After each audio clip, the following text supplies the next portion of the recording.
सो है गाइस, आज की वीडियो में हम करंट के मोस्ट एक्सपेक्टेड एमसीक्यूज़ को देखेंगे। ये जो एमसीक्यूज़ हैं ये जेकेएसएसबी के हर एक एग्ज़ाम के लिए बहुत ही इम्पोर्टेंट है। नाउ आगे बढ़ने से पहले आपसे रिक्वेस्ट है, प्लीज़ वीडियो को लाइक करना और चैनल को सब्सक्राइब करना। नाउ क्वेश्चन क्या बोलता है, with reference to the spectrograph consider the following statement. Spectrograph के रेफरेंस में हमें इन स्टेटमेंट्स को कंसिडर करना है। क्या ये एक ऑप्टिकल इंस्ट्रूमेंट है जो डिवाइड करता है इनकमिंग लाइट को into it is individual wavelengths? Statement second statement क्या बोलता है, ये जो स्पेक्ट्रोग्राफ है क्या इसको एक्सक्लूसिवली यूज़ किया जाता है मेडिकल डायग्नोसिस में? एंड वहीं अगर हम बात करें तो इसकी कोई भी एप्लीकेशन एस्ट्रोनॉमी में नहीं है। Statement third, spectrographers cannot detect the Doppler shift of light from moving celestial objects।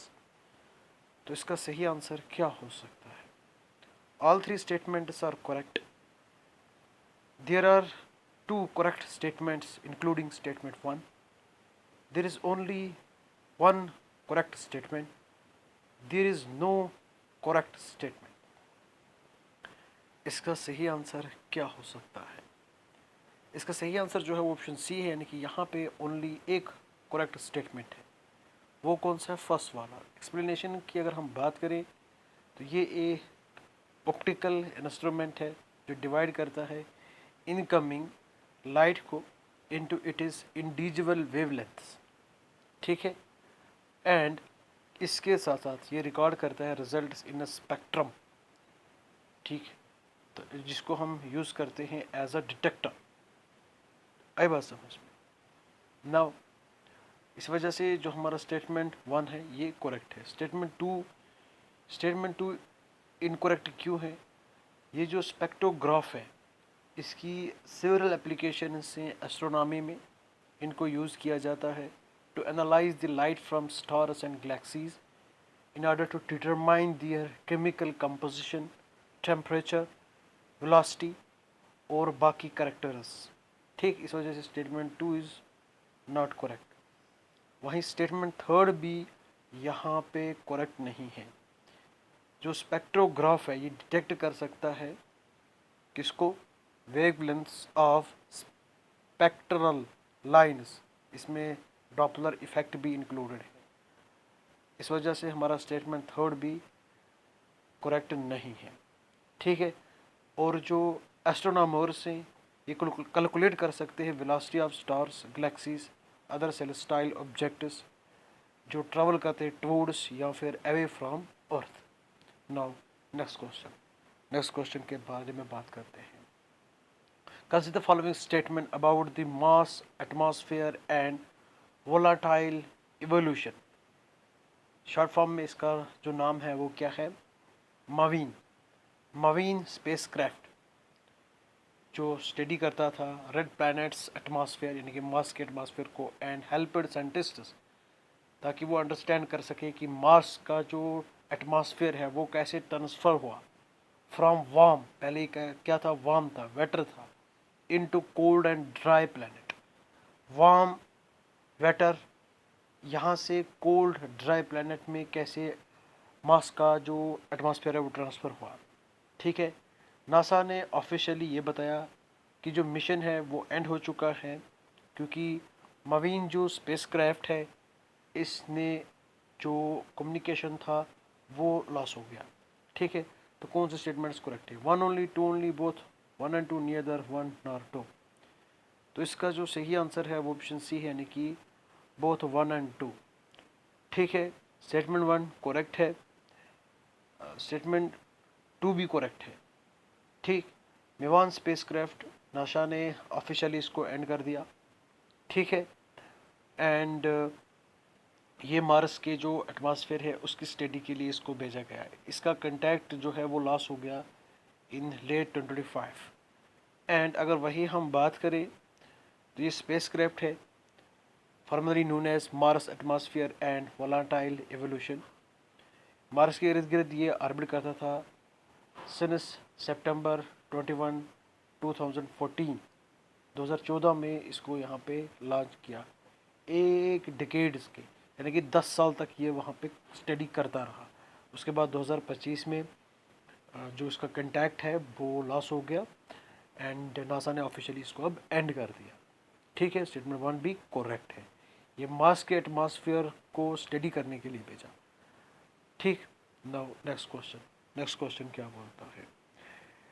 Which of the following statements with regards to India's indigenous new high resolution weather model, the Bharat forecast system is are correct? 2024 का question है UPSC का, लेकिन इस question ने मतलब band बजा दी।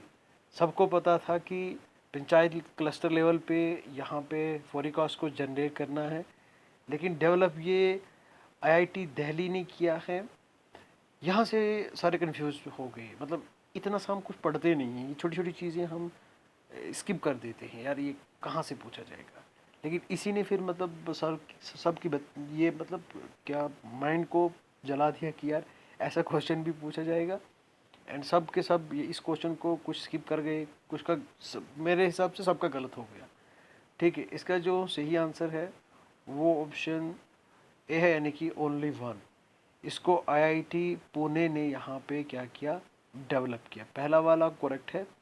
ठीक, यहाँ पे जो विलेज पंचायत क्लस्टर से उस लेवल पे यहाँ पे फोरिकास्ट को जनरेट करना है, ये इसका मकसद है हमारे भारत फोरिकास्ट सिस्टम का। एंड वहीं अगर हम बात करें तो इसको डेवलप किया है आईआईटी पुणे ने।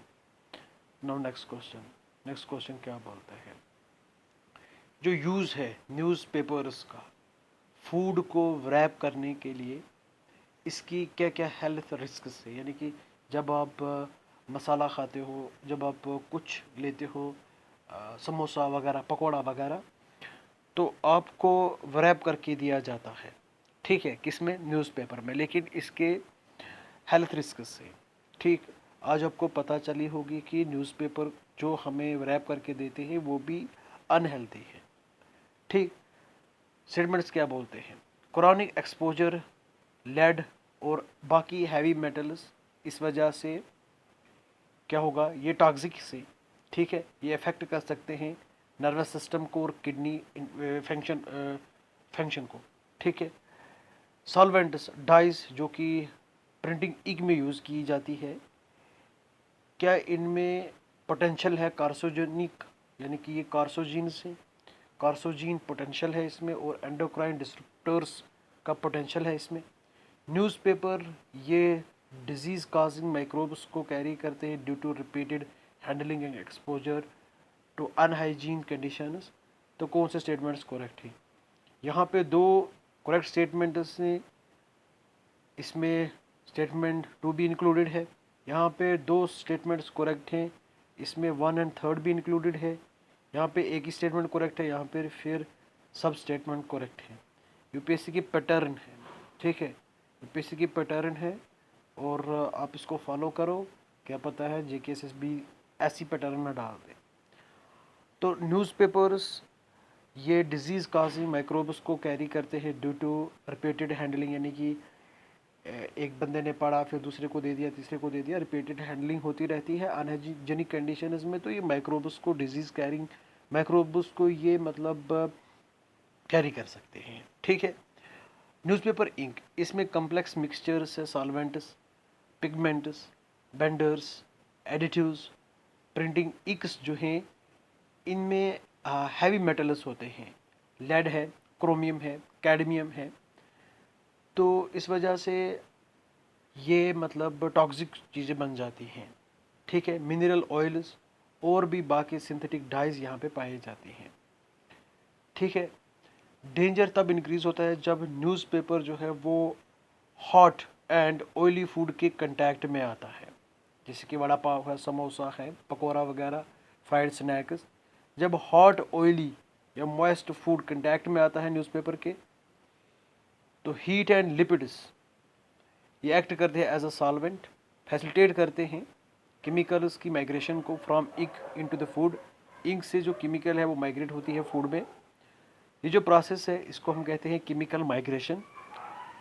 तो यहाँ पे पोटेंशियल ये हार्मफुल बन जाता है, ठीक है, और जो हार्मफुल सब्सटेंसेस होते हैं वो मूव करते हैं पेपर से directly into the food, paper के सरफेस से फूड में, और फिर उसको हम कंज्यूम कर लेते हैं।